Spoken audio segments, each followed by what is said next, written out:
In the pantheon of the greatest dynasties of Iowa high school sports, you've got Harlan football, Dike-New Hartford volleyball, Norway baseball, but few could match the legacy of Davenport Assumption girls soccer. 17 straight appearances at the state tournament, 11 state championships, 6 in the last decade alone, but did the Knights overlook a upstart team out of Dike-New Hartford? Only the second time D&H has ever even been to state, never won a game in Des Moines. First-year head coach Emma Eden has instilled an abundance of belief in this squad. They upset the number 2 team in the state in the regional finals, now trying to do the same against an Assumption team that hasn't even given up a goal against a 1A opponent this season. But that streak comes to an end with 5 minutes left in the first period. A series of bouncing balls gives Gentry Swartz a clean look at the net. She buries the shot into the left side. The Wolverines with a 1-0 lead at the break.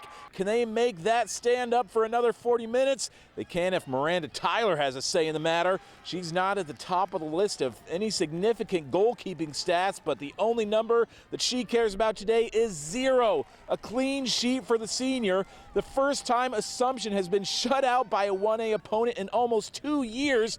If you call this the biggest upset in the history of Iowa girls soccer tournament, not many people could call your bluff. Dike-New Hartford wins its first ever state tournament game against the Assumption Dynasty. 2 straight weeks, the Wolverines topple a top 2 opponent. The 8 seed plays on into the state semifinals. The more we work and build off of each other, the confidence is just growing from here, and it's just a trust thing. We all just trust that we have each other's backs. We came in knowing that Davenport has been always a great, solid team. They played great today, and we just came in knowing that we got to play our A game. I trusted my defense. I knew that they would stop them for sure.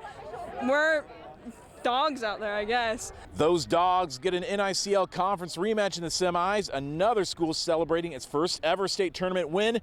Denver is here at County Park for the first time since 2017. Scoreless until the final 2 minutes of the first period. Off the free kick, it's sophomore Grace Molahan. A perfectly executed header, her 20th goal of the season. She scores a brace of goals today as the Cyclones advance to the 1A semifinals.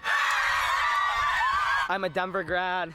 I know a lot of these girls' families from growing up in Denver, so this is a really, really cool moment for us. We've been through so much together and we faced a lot of adversity. Now we're just like connecting and working together and we're leaning on each other. A third NICL team in the 1A field, Hudson, enters the tournament on a 4-match shutout streak.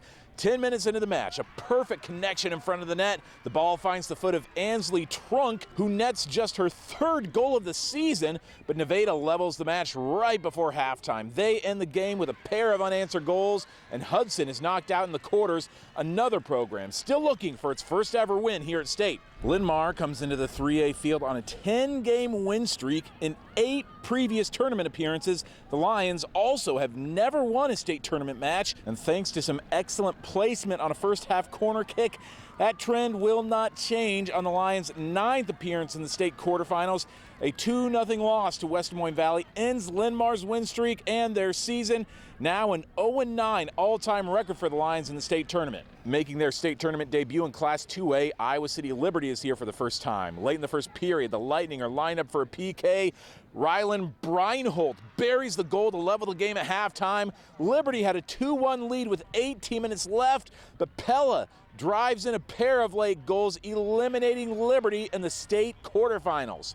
Waverly-Shell Rock is a 2 seed after a runner-up finish last season. The Go-Hawks are scoreless until the final minute of the first period. Freshman Linston Surata finds the top corner. A beauty off the right foot of the 9th grader. 1-0 at halftime, but the Go-Hawks, they give up a pair of goals to North Scott over the final 40 minutes. A team with championship expectations gets bounced in the first round. A 2-1 result ends the season for Waverly-Shell Rock. Reporting from Des Moines, Owen Sebring, Iowa's News Now Sports.